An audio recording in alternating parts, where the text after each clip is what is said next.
ಚಿತ್ರವು ಪ್ಯಾರಿಸ್ ಬೀದಿಗಳಲ್ಲಿ roller skating ಮಾಡುತ್ತಾ ಸಾಗುವ ಗ್ಯಾಸ್ಪಾರ್ಡ್ ಸ್ನೋ ಎಂಬ ವ್ಯಕ್ತಿಯಿಂದ ಆರಂಭವಾಗುತ್ತದೆ. ಅವನು ಫ್ಲವರ್ ಬರ್ಗರ್ ಬೋಟ್ ವೇದಿಕೆಗೆ ತಲುಪುತ್ತಾನೆ. ಅಲ್ಲಿ ಅವನ ತಂದೆ ಅವನ ಪ್ರದರ್ಶನವನ್ನು ಘೋಷಿಸುತ್ತಾನೆ. ಗ್ಯಾಸ್ಪಾರ್ಡ್ ಬಾರ್ಬರೆಟ್ಸ್ ಜೊತೆ ಹಾಡುತ್ತಾನೆ. ರಿಚರ್ಡ್ ಬಂದು ಸಿಬ್ಬಂದಿಯಿಂದ ಆತ್ಮೀಯವಾಗಿ ಸ್ವಾಗತಿಸಲ್ಪಡ್ತಾನೆ, ಏಕೆಂದರೆ ಅವನು ಆಗಾಗ್ಗೆ ಭೇಟಿ ನೀಡುವವನಾಗಿದ್ದ. ಕೆಲವೇ ಪ್ರೇಕ್ಷಕರು ಹಾಡಿಗೆ ಚಪ್ಪಾಳೆ ಹೊಡೆಯುತ್ತಾರೆ. ನಂತರ ರಿಚರ್ಡ್ ಸಂತೋಷದಿಂದ ಹಾಡನ್ನು ಗುನುಗುತ್ತಾ ಹೊರಟು ಹೋಗುತ್ತಾನೆ. ಹೊರಡುವಾಗ ಅವನು ಒಂದು ಮಧುರವಾದ ಧ್ವನಿಯನ್ನು ಕೇಳುತ್ತಾನೆ ಮತ್ತು ಅದರಿಂದ ಮೋಹಿತರಾಗುತ್ತಾನೆ. ಪ್ರೀತಿಯಿಂದ ತುಂಬಿದಂತೆ ಅವನು ಆ ಧ್ವನಿಯನ್ನು ಹುಡುಕುತ್ತಾ ನದಿಯೊಳಗೆ ಹೋಗುತ್ತಾನೆ. ಇದಕ್ಕೆ ನಡುವೆ ಬೋಟ್ನಲ್ಲಿ ಗ್ಯಾಸ್ಪಾರ್ಡ್ನ ತಂದೆ ಆ ರಾತ್ರಿ ಗಳಿಸಿದ ಹಣದ ಒಂದು ಭಾಗವನ್ನು ಅವನಿಗೆ ಕೊಡ್ತಾನೆ. ಗ್ಯಾಸ್ಪಾರ್ಡ್ ಹಾಸ್ಯವಾಗಿ, ಇದು ತನ್ನ ಬಾಲ್ಯದ ಪಿಗ್ಗಿ ಬ್ಯಾಂಕ್ನಲ್ಲಿ ಉಳಿಸಿಕೊಂಡಷ್ಟು ಹಣ ಇದೆ ಎಂದು ಹೇಳ್ತಾನೆ. ತಂದೆ ಬಾರ್ಗೆ ಇನ್ನೊಂದು ಆಫರ್ ಬಂದಿರುವುದನ್ನು ಹೇಳ್ತಾನೆ, ಏಕೆಂದರೆ ವ್ಯವಹಾರ ಚೆನ್ನಾಗಿ ನಡೀತಿರುವುದಿಲ್ಲ. ಆದರೆ ಗ್ಯಾಸ್ಪಾರ್ಡ್ ಬಾರ್ ಮಾರಾಟ ಮಾಡಲು ಇಷ್ಟಪಡುವುದಿಲ್ಲ, ಏಕೆಂದರೆ ಅದರಲ್ಲಿ ಅವನಿಗೆ ತುಂಬ ನೆನಪುಗಳಿವೆ. ಅವನ ಮನೆಗೆ ಹೊರಟಾಗ ಮತ್ತೆ ಆ ಮಧುರ ಧ್ವನಿಯನ್ನು ಕೇಳ್ತಾನೆ, ಆದರೆ ಅದು ಅವನನ್ನು ಮೋಹಗೊಳಿಸುವುದಿಲ್ಲ. ಅವನ ಅಪಾರ್ಟ್ಮೆಂಟ್ಗೆ ಪ್ರವೇಶಿಸಲು ಪ್ರಯತ್ನಿಸುವಾಗ ಅವನ ಪಕ್ಕದ ಮನೆಯ ರೋಸಿ ಬಾಗಿಲಿನ ರಂಧ್ರದಿಂದ ಅವನನ್ನು ನೋಡ್ತಾಳೆ. ರೋಸಿ ಗ್ಯಾಸ್ಪಾರ್ಡ್ನ ತಾಯಿಯ ಒಳ್ಳೆಯ ಸ್ನೇಹಿತೆಯಾಗಿದ್ದು ಅವನು ಸಂತೋಷವಾಗಿರಬೇಕೆಂದು ಬಯಸ್ತಾಳೆ, ಯಾಕೆಂದರೆ ಅವನು ಬಹಳ ಕಾಲದಿಂದ ಒಂಟಿಯಾಗಿದ್ದಾನೆ. ಅವಳು ಅವನಿಗೆ ಗೆಳತಿಯನ್ನು ಹುಡುಕಿಕೊಳ್ಳಲು ಪ್ರೋತ್ಸಾಹಿಸ್ತಾಳೆ. ಆದರೆ ಗ್ಯಾಸ್ಪಾರ್ಡ್ ಮನೆಗೆ ಹೋದಾಗ ಅವನನ್ನು ಕಾಯುತ್ತಿರುವುದು ಅವನ ಬೆಕ್ಕು ಮಾತ್ರ. ಗ್ಯಾಸ್ಪಾರ್ಡ್ನ ಮನೆ ಆಟಿಕೆಗಳು ಮತ್ತು ಅವನು ಸಂಗ್ರಹಿಸಿದ ಚಿಕ್ಕ ಚಿಕ್ಕ ವಸ್ತುಗಳಿಂದ ತುಂಬಿಕೊಂಡಿತ್ತು. ಅವನು ತನ್ನ ತಾಯಿಯ ಕೊನೆಯ ನೆನಪಾದ ಡ್ರೀಮರ್ಸ್ ಎಂಬ ಪುಸ್ತಕಕ್ಕೆ ಹೆಚ್ಚು ಸಮಯ ಮೀಸಲಿಟ್ಟಿದ್ದ. ಬೆಕ್ಕಿನ ಪಕ್ಕದಲ್ಲಿ ಮಲಗಿದ ಗ್ಯಾಸ್ಪಾರ್ಡ್ ಬಾರ್ಬರೆಟ್ ಹಾಡಿನ ಧ್ವನಿಯಲ್ಲಿ ನಿದ್ರೆಗೆ ಜಾರಿದ. ಅದೇ ರಾತ್ರಿ ನದಿಯ ತೀರದಲ್ಲಿ ಮೀನು ಹಿಡಿಯುತ್ತಿದ್ದ ವೃದ್ಧನಿಗೆ ಮತ್ತೆ ಆ ಮಧುರ ಧ್ವನಿ ಕೇಳಿಸಿತು. ಅವನು ಆ ಧ್ವನಿಯನ್ನು ಹಿಂಬಾಲಿಸುತ್ತಾ ನದಿಯೊಳಗೆ ಪ್ರವೇಶಿಸಿದ. ಮುಂದಿನ ಬೆಳಿಗ್ಗೆ ಗ್ಯಾಸ್ಪಾರ್ಡ್ ತನ್ನ ಬೆಕ್ಕಿನ ಜೊತೆ ಉಪಹಾರ ಮಾಡುತ್ತಿದ್ದಾಗ ಇಬ್ಬರು ಪುರುಷರು ಬಾರ್ನಿಂದ ವಾಯ್ಸ್ಗ್ರಾಫ್ ಬೂತ್ ಅನ್ನು ತಂದುಕೊಟ್ರು. ಇದನ್ನು ನೋಡಿ ಅವನ ತಂದೆ ಬಾರ್ ಮಾರಾಟ ಮಾಡುತ್ತಿದ್ದಾನೆ ಎಂಬುದು ಅವನಿಗೆ ತಿಳಿಯಿತು. ತಕ್ಷಣವೇ ಅವನು ಸ್ಕೇಟ್ಸ್ ಹಾಕ್ಕೊಂಡು ಬಾರ್ ಕಡೆಗೆ ಓಡಿದ. ತಂದೆಯ ನಿರ್ಧಾರಕ್ಕೆ ವಿರೋಧ ವ್ಯಕ್ತಪಡಿಸಿ ಅಮ್ಮ ಇದ್ದಿದ್ದರೆ ಈ ಸ್ಥಳವನ್ನು ಉಳಿಸಲು ಹೋರಾಡುತ್ತಿದ್ದರು ಎಂದು ವಾದಿಸಿದ. ಆದರೆ ತಂದೆಗೆ ಬೇರೆ ಮಾರ್ಗವಿರಲಿಲ್ಲ. ಕೋಪದಿಂದ ಗ್ಯಾಸ್ಪಾರ್ಡ್ ಅಲ್ಲಿಂದ ಹೊರಟು ಹೋದ. ನದಿಯ ತೀರದಲ್ಲಿ ಅಲೆದಾಡುತ್ತಿರುವಾಗ ಗ್ಯಾಸ್ಪಾರ್ಡ್ ಒಬ್ಬಳು ಮತ್ಸ್ಯಕನ್ಯೆಯು ನದಿಯ ತೀರದಲ್ಲಿ ಪ್ರಜ್ಞಾಹೀನಳಾಗಿ ಬಿದ್ದಿರುವುದನ್ನು ಕಂಡ. ಮೊದಲಿಗೆ ಅವನು ಆಕೆ ವೇಷಧಾರಿಯಾಗಿದ್ದಾಳೆ ಎಂದು ಭಾವಿಸಿದ. ಅವಳನ್ನು ಎತ್ತಿಕೊಂಡು ಟ್ಯಾಕ್ಸಿ ಹಿಡಿಯಲು ಪ್ರಯತ್ನಿಸಿದ. ಆದರೆ ಚಾಲಕರು ಅವಳು ಕುಡಿದಿದ್ದಾರೆಂದು ಭಾವಿಸಿ ಸಹಾಯ ಮಾಡಲಿಲ್ಲ. ನಂತರ ಅವನು ಒಂದು ಆಟೋ ನಿಲ್ಲಿಸಿ ತನ್ನ ಸ್ಕೇಟ್ಸ್ಗಳನ್ನು ಕೊಟ್ಟು ವಾಹನವನ್ನು ಪಡೆದ. ಇದಕ್ಕೆ ನಡುವೆ ಆಸ್ಪತ್ರೆಯಲ್ಲಿ ಡಾಕ್ಟರ್ ಮಿಲೇನಾ ಮತ್ತು ಡಾಕ್ಟರ್ ವಿಕ್ಟರ್ ಭೇಟಿಯಾಗಿ ಮಿಲೇನಾ ತಾನು ಗರ್ಭಿಣಿಯಾಗಿರಬಹುದು ಎಂದು ಹೇಳಿ ಅವರು ಚುಂಬಿಸ್ತಾರೆ. ಇಬ್ಬರೂ ನೃತ್ಯ ಮಾಡ್ತಾ ಸಂತೋಷದಿಂದ ಆ ಕ್ಷಣವನ್ನು ಆನಂದಿಸ್ತಾರೆ. ಆದರೆ ಮಿಲೇನಾಗೆ ಪೇಷಂಟ್ ಅಟೆಂಡ್ ಮಾಡುವ ಕರೆ ಬಂದಾಗ ಅವಳು ವಿಕ್ಟರ್ಗೆ ನಾನು ಬೇಗ ಬರುತ್ತೇನೆ ಎಂದು ಹೇಳಿ ಹೊರಟಳು. ಸ್ವಲ್ಪ ಸಮಯದ ನಂತರ ಗ್ಯಾಸ್ಪಾರ್ಡ್ ಆಸ್ಪತ್ರೆಗೆ ತಲುಪುತ್ತಾನೆ. ಮತ್ಸ್ಯಕನ್ಯೆಯನ್ನು ಆಟೋದಲ್ಲಿ ಬಿಟ್ಟು ಆಸ್ಪತ್ರೆಗೆ ಸಹಾಯಕ್ಕಾಗಿ ಓಡಿದ. ಆದರೆ ಮೆಡಿಕಲ್ ಇನ್ಶೂರೆನ್ಸ್ ಕಾರ್ಡ್ ಇಲ್ಲದೆ ಅವರು ಸಹಾಯ ಮಾಡಲು ನಿರಾಕರಿಸಿದರು. ಅದೇ ಸಮಯದಲ್ಲಿ ವಿಕ್ಟರ್ ಆಟೋ ಬಳಿಗೆ ಹೋಗಿ ಪ್ರಜ್ಞಾಹೀನ ಮತ್ಸ್ಯಕನ್ಯೆಯನ್ನು ನೋಡುತ್ತಾನೆ. ಆಕೆ ಎಚ್ಚರಗೊಂಡು ಮಧುರವಾಗಿ ಹಾಡಲು ಆರಂಭಿಸಿದಳು. ಆ ಧ್ವನಿಯಿಂದ ವಿಕ್ಟರ್ ಸಂಪೂರ್ಣವಾಗಿ ಮೋಹಿತನಾದ. ಅಕಸ್ಮಾತ್ ವಿಕ್ಟರ್ಗೆ ಎದೆನೋವು ಕಾಣಿಸ್ಕೊಂಡಿತ್ತು. ಆತ ತಕ್ಷಣವೇ ಆಸ್ಪತ್ರೆಗೊಳಗೆ ಹೋದ. ಅದೇ ಸಮಯದಲ್ಲಿ ಗ್ಯಾಸ್ಪಾರ್ಡ್ ಆಟೋ ಕಡೆಗೆ ಹಿಂದಿರುಗಿದ. ಆದರೆ ತಾಯಿಯ ಡ್ರೀಮರ್ಸ್ ಪುಸ್ತಕವನ್ನು ಕೌಂಟರ್ ಮೇಲೆ ಮರೆತುಬಿಟ್ಟ.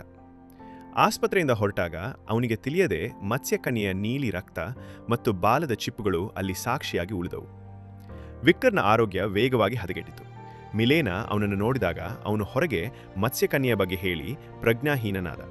ತಕ್ಷಣವೇ ಅವನನ್ನು ಎಮರ್ಜೆನ್ಸಿ ವಾರ್ಡ್ಗೆ ಕರೆದೊಯ್ಯಲಾಯಿತು. ನಂತರ ಗ್ಯಾಸ್ಪಾರ್ಡ್ ಮತ್ಸ್ಯಕನ್ಯೆಯನ್ನು ಭುಜದ ಮೇಲೆ ಇಟ್ಟುಕೊಂಡು ಮನೆಗೆ ಬರ್ತಾನೆ. ರೋಸಿ ಇದನ್ನು ತನ್ನ ಬಾಗಿಲಿನ ರಂಧ್ರದಿಂದ ನೋಡ್ತಾಳೆ. ಗ್ಯಾಸ್ಪಾರ್ಡ್ ಅವಳನ್ನು ಬಾತ್ರೂಮ್ಗೆ ತೆಗೆದುಕೊಂಡು ಹೋಗಿ ಬಾಟಮ್ನಲ್ಲಿ ಇಟ್ಟ. ಅವಳಿಗೆ ಶರ್ಟ್ ಹಾಕಿದ. ಎಚ್ಚರಗೊಂಡ ಮರ್ಡ್ಮೇಡ್ ತನ್ನ ಮಧುರ ಧ್ವನಿಯಲ್ಲಿ ಹಾಡಲು ಆರಂಭಿಸಿದಳು. ಆದರೆ ಅದು ಗ್ಯಾಸ್ಪಾರ್ಡ್ಗೆ ಯಾವುದೇ ಪರಿಣಾಮ ಬೀರಲಿಲ್ಲ. ಅವನು ಅಡುಗೆ ಮನೆಗೆ ಹೋಗಿ ಏನಾದರೂ ತಯಾರಿಸಲು ಶುರು ಮಾಡಿದ. ನಂತರ ಅವನು ಮರಳಿ ಬಂದು ಅವಳ ಬಾಲದ ಗಾಯವನ್ನು ಚಿಕಿತ್ಸೆ ನೀಡಿದ. ಆಕೆ ತನ್ನ ಹೆಸರು ಲುಲಾ ಎಂದು ಹೇಳಿದಾಗ ಗ್ಯಾಸ್ಪಾರ್ಡ್ ಬೆಚ್ಚಿಬಿದ್ದ. ಅವಳು ಮಾತನಾಡಬಲ್ಲಳು ಎಂಬುದು ಅವನಿಗೆ ಅಚ್ಚರಿಯಾಯಿತು. ನಾನು 2 ದಿನಗಳೊಳಗೆ ಸಮುದ್ರಕ್ಕೆ ಮರಳದಿದ್ದರೆ ನಾನು ಸಾಯುತ್ತೇನೆ ಎಂದು ಲುಲಾ ವಿವರಿಸಿದಳು. ಗ್ಯಾಸ್ಪಾರ್ಡ್ ಗುಣಮುಖರಾದ ನಂತರ ಅವಳನ್ನು ಸಮುದ್ರಕ್ಕೆ ಕರೆದೊಯ್ಯುವುದಾಗಿ ಭರವಸೆ ನೀಡುತ್ತಾನೆ. ಅದೇ ರಾತ್ರಿ ವಿಕ್ಟರ್ ಮತ್ಸ್ಯಕನ್ಯೆಯ ಧ್ವನಿಯನ್ನು ಹಾಡುತ್ತಾ ಸಾವನ್ನಪ್ಪಿದ. ಮಿಲೇನಾ ಏನೂ ಮಾಡಲು ಸಾಧ್ಯವಾಗಲಿಲ್ಲ. ನಂತರದ ಶವಪರೀಕ್ಷೆಯಲ್ಲಿ ವಿಕ್ಟರ್ನ ದೇಹದಲ್ಲಿ ಅಸಾಮಾನ್ಯ ಪ್ರಮಾಣದ ನೈಟ್ರೋಜನ್ ಮತ್ತು ಸಮುದ್ರದಂತಹ ಅನಿಲಗಳು ಕಂಡುಬಂದವು. ಮುಂದಿನ ದಿನ ಲುಲಾ ನೀರಿನೊಳಗೆ ನಿದ್ರಿಸುತ್ತಿದ್ದಾಗ ಎಚ್ಚರಗೊಂಡು ಗ್ಯಾಸ್ಪಾರ್ಡ್ ಇನ್ನೂ ಜೀವಂತನಾಗಿರುವುದನ್ನು ನೋಡಿ ಆಶ್ಚರ್ಯಪಟ್ಟಳು. ಅದೇ ಸಮಯದಲ್ಲಿ ಮಿಲೇನಾ ಗರ್ಭಪರೀಕ್ಷೆ ಮಾಡಿದ್ದು ಫಲಿತಾಂಶ ಪಾಸಿಟಿವ್ ಆಗಿ ಬಂದಾಗ ಅಳತೊಡಗಿದಳು. ಅವಳಿಗೆ ವಿಕ್ಟರ್ ಹಿಂಭಾಗದಲ್ಲಿ ಕಾಣಿಸಿಕೊಂಡಂತೆ ಭಾಸವಾಯಿತು. ಆದರೆ ಅದು ಕೇವಲ ಅವಳ ಕಲ್ಪನೆ. ಲೂಲಾ ಗ್ಯಾಸ್ಪಾರ್ಡ್ಗೆ ನನ್ನ ಧ್ವನಿಯನ್ನು ಕೇಳಿದಾಗ ಪುರುಷರು ನನ್ನ ಮೇಲೆ ಹೆಚ್ಚು ಪ್ರೀತಿಯಿಂದ ಮೋಹಿತರಾಗ್ತಾರೆ, ನಂತರ ಅವರ ಹೃದಯವೇ ಸ್ಫೋಟಿಸಿ ಅವರು ಸಾಯ್ತಾರೆ ಎಂದು ಹೇಳಿದಳು. ಲೂಲಾ ಹೇಳಿದ ಮಾತುಗಳನ್ನು ಗ್ಯಾಸ್ಪಾರ್ಡ್ ಗಂಭೀರವಾಗಿ ತೆಗೆದುಕೊಳ್ಳಲಿಲ್ಲ. ನನ್ನ ಹೃದಯ ಬಹಳ ವರ್ಷಗಳ ಹಿಂದೆ ಹಲವಾರು ಬಾರಿ ಸ್ಫೋಟಿಸಿದೆ, ನಾನು ಈಗ ಪ್ರೀತಿಸಲು ಸಾಧ್ಯವಿಲ್ಲ ಎಂದು ಅವನು ನಿರ್ಲಕ್ಷ್ಯವಾಗಿ ಹೇಳಿದ. ಆದರೆ ಲೂಲಾ, ಈ ಬಾರಿ ನಿನ್ನ ಹೃದಯ ಶಾಶ್ವತವಾಗಿ ಒಡೆಯುತ್ತದೆ ಎಂದು ಎಚ್ಚರಿಸಿದಳು. ಗ್ಯಾಸ್ಪಾರ್ಡ್ ಅವಳ ಮಾತುಗಳನ್ನು ಕೇಳದೆ ಬಾತ್ರೂಮ್ಗೆ ಒಂದು ಚಿಕ್ಕ ಟಿವಿ ತಂದು ಮತ್ಸ್ಯಕನ್ಯೆಯ ಕುರಿತಾದ ಸಿನಿಮಾ ಹಾಕಿದ. ಆಸ್ಪತ್ರೆಯಲ್ಲಿ ಮಿಲೇನಾ ವಿಕ್ಟರ್ನ ಸಾವಿನ ಕಾರಣವನ್ನು ಹುಡುಕಲು ತನಿಖೆ ಆರಂಭಿಸಿದಳು. ರಿಸೆಪ್ಷನ್ನಲ್ಲಿ ಒಬ್ಬ ವ್ಯಕ್ತಿ ಆಸ್ಪತ್ರೆಯಿಂದ ಹೊರಡುವಾಗ ಒಂದು ವಿಚಿತ್ರ ಪುಸ್ತಕವನ್ನು ಬಿಟ್ಟು ಹೋದ ಎಂದು ಅವಳು ತಿಳಿದುಕೊಂಡಳು. ಇದಕ್ಕೆ ನಡುವೆ ಗ್ಯಾಸ್ಪಾರ್ಡ್ ತನ್ನ ತಾಯಿಯ ಪುಸ್ತಕವನ್ನು ಮರಳಿ ಪಡೆಯಲು ಹೊರಟ. ಹೊರಗೆ ಬಂದಾಗ ರೋಸಿ ಅವನನ್ನು ನೋಡಿ, ಕೊನೆಗೂ ನೀನು ಒಬ್ಬಳನ್ನು ಮನೆಗೆ ತಂದಿದ್ದೀಯಾ ಎಂದು ಅಭಿನಂದಿಸಿದಳು. ಆದರೆ ಗ್ಯಾಸ್ಪಾರ್ಡ್ ಅವಳು ಕೇವಲ ಸ್ನೇಹಿತೆ ಎಂದು ಹೇಳಿ ಬೇಗನೆ ಹೊರಟ. ಆಸ್ಪತ್ರೆಯ ಹೊರಗೆ ಮಿಲೇನಾ ರಸ್ತೆಯಲ್ಲಿ ನೀಲಿ ರಕ್ತ ಮತ್ತು ಚಿಪ್ಪುಗಳನ್ನು ಕಂಡು ಬೆಚ್ಚಿಬಿದ್ದಳು. ಕೆಲವೇ ಕ್ಷಣಗಳಲ್ಲಿ ಗ್ಯಾಸ್ಪಾರ್ಡ್ ಆಟೋದಲ್ಲಿ ಅಲ್ಲಿ ತಲುಪಿದ. ಅವನು ಒಳಗೆ ಹೋಗಿ ತನ್ನ ಪುಸ್ತಕದ ಬಗ್ಗೆ ಕೇಳಿದ, ಆದರೆ ಸಿಬ್ಬಂದಿ ಅವನಿಂದ ಮೆಡಿಕಲ್ ಇನ್ಶೂರೆನ್ಸ್ ಕಾರ್ಡ್ ಕೇಳಿದರು. ಇದಕ್ಕೆ ನಡುವೆ ರೋಸಿ ಗ್ಯಾಸ್ಪಾರ್ಡ್ನ ಅಪಾರ್ಟ್ಮೆಂಟ್ಗೆ ಹೋಗಿ ಲೂಲಾಳನ್ನು ಭೇಟಿಯಾದಳು. ಅವಳನ್ನು ಗ್ಯಾಸ್ಪಾರ್ಡ್ನ ಗೆಳತಿಯಾಗಿ ತಪ್ಪಾಗಿ ಭಾವಿಸಿದಳು. ನೀನು ಗಾಯಕಿ ಇರಬೇಕು, ಗ್ಯಾಸ್ಪಾರ್ಡ್ಗೆ ಇಷ್ಟವಾಗುವ ರೀತಿಯವಳು ನೀನು ಎಂದು ಹೇಳಿದಳು. ನಂತರ ರೋಸಿ ಲುಲಾಗೆ ಫ್ಲವರ್ ಬರ್ಗರ್ ಬಾರ್ ಬಗ್ಗೆ ತಿಳಿಸಿದಳು. ಅವನ ಅಜ್ಜಿ 1940ರ ದಶಕದಲ್ಲಿ ಈ ಬಾರ್ ಆರಂಭಿಸಿದ್ದರು. ಯುದ್ಧದ ಸಮಯದಲ್ಲೂ ಜನರು ಇಲ್ಲಿ ಬಂದು ಸಂತೋಷಪಟ್ಟು ಪ್ರೀತಿಯಲ್ಲಿ ಮುಳುಗುತ್ತಿದ್ದರು. ಗ್ಯಾಸ್ಪಾರ್ಡ್ನ ತಾಯಿ ಅವನು ಚಿಕ್ಕವನಾಗಿದ್ದಾಗಲೇ ಸಾವನ್ನಪ್ಪಿದ್ರು, ಅವನಿಗೆ ಉಳಿದದ್ದು ಆ ಪುಸ್ತಕ ಮಾತ್ರ ಎಂದು ಹೇಳಿ ರೋಸಿ ತನ್ನ ಅಪಾರ್ಟ್ಮೆಂಟ್ಗೆ ಹಿಂದಿರುಗಿದ್ರು. ಆದರೆ ತನ್ನ ಸಿಗರೇಟ್ ಮರೆತು ಬಿಟ್ಲು. ಕುತೂಹಲದಿಂದ ಲುಲಾ ಅದನ್ನು ಎತ್ತಿಕೊಂಡು ಒಂದು ಪಫ್ ತೆಗೆದುಕೊಳ್ಳಲು ಪ್ರಯತ್ನಿಸಿದಳು. ಆದರೆ ತಕ್ಷಣವೇ ಅದನ್ನು ನೆಲಕ್ಕೆ ಎಸೆದು ಬಿಟ್ಲು. ಇದರಿಂದ ಬೆಂಕಿ ಹೊತ್ತಿಕೊಂಡಿತು. ಇದಕ್ಕೆ ನಡುವೆ ಮಿಲೇನಾ ನೀಲಿ ರಕ್ತವನ್ನು ಪರೀಕ್ಷಿಸಿ ಅದು ಸಮುದ್ರದ ಆಳದಿಂದ ಬಂದಿರುವ ಜೀವಿಯದ್ದೆಂದು ಕಂಡುಹಿಡಿದಳು. ನಂತರ ಅವಳ ಸಹಾಯಕಿ ಪ್ಯಾರಿಸ್ನಲ್ಲಿ ಮತ್ಸ್ಯಕನ್ಯೆಯ ಬಗ್ಗೆ ಬಂದಿದ್ದ ಪತ್ರಿಕೆಯ ಲೇಖನವನ್ನು ತಂದುಕೊಟ್ಟಳು. ಅದೇ ಸಮಯದಲ್ಲಿ ಗ್ಯಾಸ್ಪಾರ್ಡ್ಗೆ ಫೋನ್ ಕರೆ ಬಂದು ಅವನ ಮನೆ ಬೆಂಕಿಗೆ ಆಹುತಿಯಾಗಿದೆ ಎಂದು ತಿಳಿಸಲಾಯಿತು. ಅವನು ತಕ್ಷಣವೇ ಆಟೋದಲ್ಲಿ ಮನೆಗೆ ಹೊರಟ. ಅದೃಷ್ಟವಶಾತ್ ಅಗ್ನಿಶಾಮಕ ದಳ ಈಗಾಗಲೇ ಬೆಂಕಿಯನ್ನು ನಂದಿಸಿದ್ರು. ಆದರೆ ಅವರಲ್ಲಿ ಒಬ್ಬನು ಲುಲಾ ಹಾಡಿದ ಮಧುರ ಧ್ವನಿಯಿಂದ ಮೋಹಿತರಾಗಿ ತನ್ನ ಮನಸ್ಸನ್ನು ಕಳೆದುಕೊಂಡ. ಗ್ಯಾಸ್ಪಾರ್ಡ್ ಅಪಾರ್ಟ್ಮೆಂಟ್ ತಲುಪಿದಾಗ ಅಗ್ನಿಶಾಮಕ ಸಿಬ್ಬಂದಿ ಅವನಿಗೆ ಸಿಗರೇಟ್ ಕೇಸ್ ತೋರಿಸಿ ಮನೆಯಲ್ಲಿ ಧೂಮಪಾನ ಮಾಡಬೇಡಿ ಎಂದು ಸಲಹೆ ನೀಡಿದರು. ಗ್ಯಾಸ್ಪಾರ್ಡ್ ಬಾತ್ರೂಮ್ಗೆ ಹೋಗಿ ಲುಲಾಳನ್ನು ಹುಡುಕಲು ಪ್ರಯತ್ನಿಸಿದ, ಆದರೆ ಅವಳು ಟಬ್ನಲ್ಲಿ ಇರಲಿಲ್ಲ. ಕೊನೆಗೆ ಅವನು ಅವಳನ್ನು ತನ್ನ ಹಾಸಿಗೆಯ ಕೆಳಗೆ ಭಯದಿಂದ ಅಡಗಿಕೊಂಡಿರುವುದನ್ನು ಕಂಡ. ರೋಸಿಯ ಸಿಗರೇಟ್ಗಳಿಂದ ಬೆಂಕಿ ಹೊತ್ತಿಕೊಂಡಿರಬಹುದು ಎಂದು ತಿಳಿದ ಗ್ಯಾಸ್ಪಾರ್ಡ್ ಅವಳ ಮೇಲೆ ಕೋಪಗೊಂಡಿಲ್ಲ. ಅವನು ಲುಲಾಳನ್ನು ರೋಸಿಯ ಟಬ್ಗೆ ತೆಗೆದುಕೊಂಡು ಹೋಗಿ ಅವಳನ್ನು ಅಲ್ಲಿ ನೋಡಿಕೊಳ್ಳಲು ಬಿಟ್ಟು ಮತ್ತೆ ತನ್ನ ಅಪಾರ್ಟ್ಮೆಂಟ್ಗೆ ಹೋದ. ಮರಳಿ ಬಂದಾಗ ಲುಲಾ ತಕ್ಷಣವೇ ಕ್ಷಮೆಯಾಚಿಸಿದಳು. ಗ್ಯಾಸ್ಪಾರ್ಡ್ ಅವಳನ್ನು ನೀರಿಗೆ ಮರಳಿ ಕರೆದೊಯ್ಯಲು ನಿರ್ಧರಿಸಿದ. ಹೊರಡುವ ಮೊದಲು ಅವನು, ನೀನು ಹೋಗೋ ಮೊದಲು ಏನು ಮಾಡಲು ಬಯಸುತ್ತೀಯಾ ಎಂದು ಕೇಳಿದ. ಲುಲಾ ಪ್ಯಾರಿಸ್ನ ಮೀನುಗಳನ್ನು ತಿನ್ನಲು ಮತ್ತು ಅವನಿಂದ ಒಂದು ಹಾಡು ಕೇಳಲು ಬಯಸಿದಳು. ಗ್ಯಾಸ್ಪಾರ್ಡ್ ಅವಳಿಗೆ ಮೀನು ತಂದುಕೊಡುವುದಾಗಿ ಹೇಳಿ ಮೊದಲು ಒಂದು ಚಿಕ್ಕ ಹಾಡು ಹಾಡಿದ. ಲುಲಾ ತನ್ನ ಮಧುರ ಧ್ವನಿಯಲ್ಲಿ ಪ್ರತಿಯಾಗಿ ಹಾಡಿದಾಗ ಗ್ಯಾಸ್ಪಾರ್ಡ್ ಅವಳ ಧ್ವನಿಯಿಂದ ಮೋಹಿತರಾಗಿ, ನಾವೊಂದು ರೆಕಾರ್ಡ್ ಮಾಡೋಣ ಎಂದು ಪ್ರಸ್ತಾಪಿಸಿದ. ಅವನು ಲುಲಾಳನ್ನು ವಾಯ್ಸೋಗ್ರಾಫ್ ಬೂತ್ಗೆ ತೆಗೆದುಕೊಂಡು ಹೋಗಿ ಅವರು ಮೊದಲ ಹಾಡನ್ನು ರೆಕಾರ್ಡ್ ಮಾಡಿದ್ರು. ಗ್ಯಾಸ್ಪಾರ್ಡ್ ಅವಳನ್ನು ಮುತ್ತಿಸಲು ಪ್ರಯತ್ನಿಸಿದ, ಆದರೆ ಲುಲಾ ಹಿಂದೆ ಸರಿದಳು. ಇದಕ್ಕೆ ನಡುವೆ ಆಸ್ಪತ್ರೆಯಲ್ಲಿ ಅಗ್ನಿಶಾಮಕ ಸಿಬ್ಬಂದಿ ಸಾವಿನ ಹಾದಿಯಲ್ಲಿ ಲುಲಾ ಹಾಡಿದ ಮಧುರ ಧ್ವನಿಯ ಬಗ್ಗೆ ಹೇಳ್ತಿದ್ದ. ಮಿಲೇನಾ ತನ್ನ ಪ್ರಿಯಕರ ವಿಕ್ಟರ್ ಕೂಡ ಇದೇ ರೀತಿಯಲ್ಲಿ ಸತ್ತಿದ್ದಾನೆಂದು ಅರಿತು ಅಗ್ನಿಶಾಮಕ ಸಿಬ್ಬಂದಿಯಿಂದ ಮಾಹಿತಿ ಪಡೆಯಲು ಪ್ರಯತ್ನಿಸಿದಳು. ಕೋಪದಿಂದ ತುಂಬಿದ ಮಿಲೇನಾ ಮತ್ಸ್ಯಕನ್ಯೆಯನ್ನು ಹುಡುಕಿ ಅವಳನ್ನು ಕೊಂದು ಊಟಕ್ಕೆ ಬೇಯಿಸುವುದಾಗಿ ಪ್ರತಿಜ್ಞೆ ಮಾಡಿದಳು. ಅದೇ ಸಮಯದಲ್ಲಿ ಗ್ಯಾಸ್ಪಾರ್ಡ್ ಲುಲಾಳನ್ನು ಬಾರ್ಗೆ ಒಂದು ಸಂಜೆ ಕಳೆಯಲು ಆಹ್ವಾನಿಸಿದ. ನಾನು ನಿನ್ನನ್ನು ಮಧ್ಯರಾತ್ರಿ ನೀರಿಗೆ ಮರಳಿ ಕರೆದೊಯ್ಯುತ್ತೇನೆ, ಆದರೆ ಮೊದಲು ಮಾನವರು ಹೇಗೆ ಜೀವನವನ್ನು ಆನಂದಿಸುತ್ತಾರೆ ಎಂಬುದನ್ನು ನಿನಗೆ ತೋರಿಸಲು ಬಯಸುತ್ತೇನೆ ಎಂದು ಹೇಳಿದ. ಲುಲಾ ಒಪ್ಪಿಕೊಂಡಳು. ರೋಸಿ ಅವಳಿಗೆ ಒಂದು ಉಡುಪು ತಂದುಕೊಟ್ಟಳು. ಇಬ್ಬರೂ ಸಂತೋಷದಿಂದ ಆಟೋದಲ್ಲಿ ಬಾರ್ಗೆ ಹೊರಟರು. ಬಾರ್ನಲ್ಲಿ ಪಾರ್ಟಿ ಜೋರಾಗಿ ನಡೆಯುತ್ತಿತ್ತು. ಗ್ಯಾಸ್ಪಾರ್ಡ್ನ ತಂದೆ ಇಬ್ಬರನ್ನು ಸ್ವಾಗತಿಸಿ ಲುಲಾಳನ್ನು ಅಂಗವಿಕಲ ಹುಡುಗಿಯಾಗಿ ತಪ್ಪಾಗಿ ಭಾವಿಸಿದ. ಅವನು ಹೃದಯಾಕಾರದ ಪಿನ್ಯಾಟ ತಂದುಕೊಟ್ಟ ಮತ್ತು ಗ್ಯಾಸ್ಪಾರ್ಡ್ ಅದನ್ನು ಹೊಡೆದಾಗ ಗುಲಾಬಿ ದಳಗಳು ಹೊರಬರುತ್ತವೆ. ಇದು ಲುಲಾಗೆ ಒಳ್ಳೆಯ ಹೃದಯವಿದೆ ಎಂದು ಸೂಚಿಸುತ್ತದೆ. ಅವಳು ಗ್ಯಾಸ್ಪಾರ್ಡ್ಗೆ, ಇಡೀ ಸಮುದ್ರದಲ್ಲಿ ನಾನೊಬ್ಬಳೇ ಜೀವಂತ ಉಳಿದಿರುವ ಏಕೈಕ ಮತ್ಸ್ಯಕನ್ಯೆ. ನಾವಿಕರು ನನ್ನ ತಾಯಿಯನ್ನು ಕೊಂದರು. ಅದಾದ ನಂತರ ನನ್ನ ಬಳಿ ಬಂದವರನ್ನು ಕೊಂದು ಪ್ರತೀಕಾರ ತೀರಿಸುತ್ತಿದ್ದೇನೆ ಎಂದು ತನ್ನ ರಹಸ್ಯವನ್ನು ಬಿಚ್ಚಿಟ್ಟಳು. ನಂತರ ನಾನು 43 ನಾವಿಕರನ್ನು ಕೊಂದಿದ್ದೇನೆ ಎಂದಳು. ಗ್ಯಾಸ್ಪಾರ್ಡ್ ಅದನ್ನು ಹಾಸ್ಯವಾಗಿ ತೆಗೆದುಕೊಂಡು, ನಾನು 43 ಮಹಿಳೆಯರೊಂದಿಗೆ ಡೇಟಿಂಗ್ ಮಾಡಿದ್ದೇನೆ ಎಂದು ನಗುತ್ತಾ ಉತ್ತರಿಸಿದ. ನಂತರ ಗ್ಯಾಸ್ಪಾರ್ಡ್ನ ತಂದೆ ಅವರ ಹಾಡನ್ನು ಪ್ಲೇ ಮಾಡಿದರು. ಇಬ್ಬರೂ ರೊಮ್ಯಾಂಟಿಕ್ ನೃತ್ಯ ಆರಂಭಿಸಿದರು. ಅವರಿಗೆ ತಿಳಿಯದೆ ಮಿಲೇನಾ ಗ್ಯಾಸ್ಪಾರ್ಡ್ನ ಪುಸ್ತಕದ ಸಹಾಯದಿಂದ ಪಾಸ್ವರ್ಡ್ ಹೇಳಿ ಬಾರ್ಗೆ ಪ್ರವೇಶಿಸಿದರು. ಅದೇ ಸಮಯದಲ್ಲಿ ಗ್ಯಾಸ್ಪಾರ್ಡ್ ಮತ್ತು ಲುಲಾ ನಗರದಲ್ಲಿ ಸುತ್ತಾಡಲು ಹೊರಟರು. ಅವನು ಅವಳಿಗೆ ಬೆಳಗುತ್ತಿರುವ ಐಫೆಲ್ ಟವರ್ ತೋರಿಸಿದ. ನಿಧಾನವಾಗಿ ಅವನು ಅವಳ ಮೇಲೆ ಪ್ರೀತಿಗೆ ಒಳಗಾದ, ಆದರೆ ಅದನ್ನು ಅರಿಯಲಿಲ್ಲ.